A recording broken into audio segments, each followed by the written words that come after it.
Skull Gang website, we still under construction, because when that come out, that's gonna be like, we got, it's real. It's gonna be a lot going on in that joint. You know what I mean? That's what's up. But yeah, Royale's a clothing line. We still in the works for getting the right distribution for that.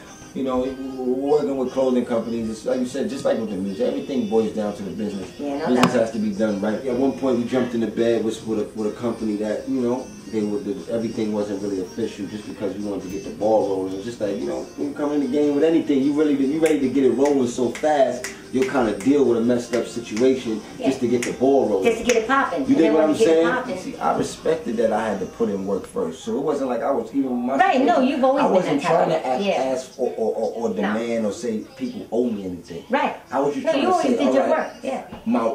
Respect my worth now, so right. let's get it right now. Right. Because I've did enough for you to see that, you know what I'm saying, I'm worth more than what I'm getting. So then what was it that makes you constantly understand that 1 and 1 is not equaling up to 2? What is that thought process like? Do you re-look over deals, or like I think it just becomes a point where, like I said, you have to sacrifice some things. And you know, when I came in the game, there was a lot of things. Like I said, it was albums that was recorded in my studio.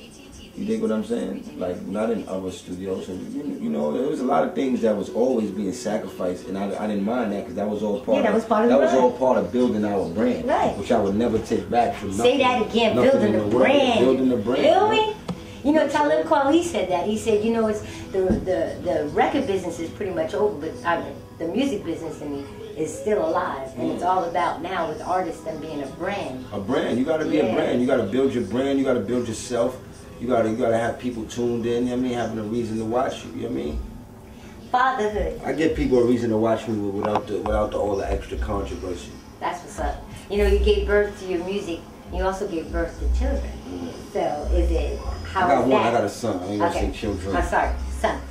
But you're gonna have my baby mama like, hey, no, wait, no. My baby mama have my lady like, hey man. This is drama free over here. Whatever babies you got. No. Well, yeah. I got one son, his name is Juju. That's my heart right there. How, when you had your child, did it change anything within you, your perspective, and if so, also musically, creatively, did it make you think of anything else? Yeah, you know, it definitely put me on a different plateau, but I was always family orientated, just as much as, you know, I always had family values, my grandmother, my grandfather, my mother, you dig what I'm saying? So when I had my son, it was just like, it was definitely a love I couldn't explain. What is your definition of New York? You know, it's not even really, I feel like New York, and when I say that too, it's not about the music, it's just about the whole energy.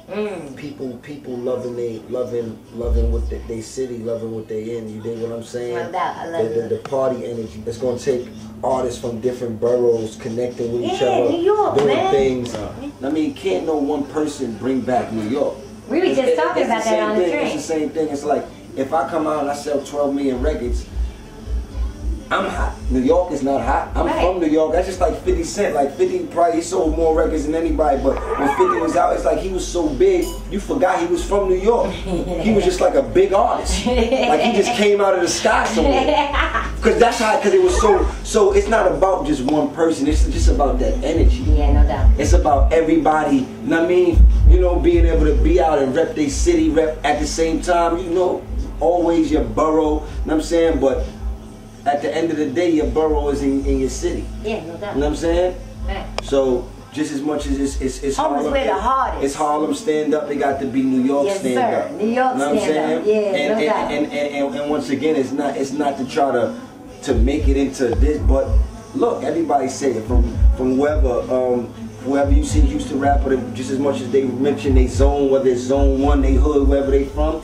they say Houston right after that. Yeah, no doubt. You know what I'm saying? Just as much as you see them Atlanta rappers, you know, they T.I. he mentioned Bankhead, Jeezy he mentioned his zone, what they mentioned after that? ATL. Right. You dig what I'm saying? So that, and when you go out in ATL, you see 4 and 5 artists, producers, you know what I mean, in the club.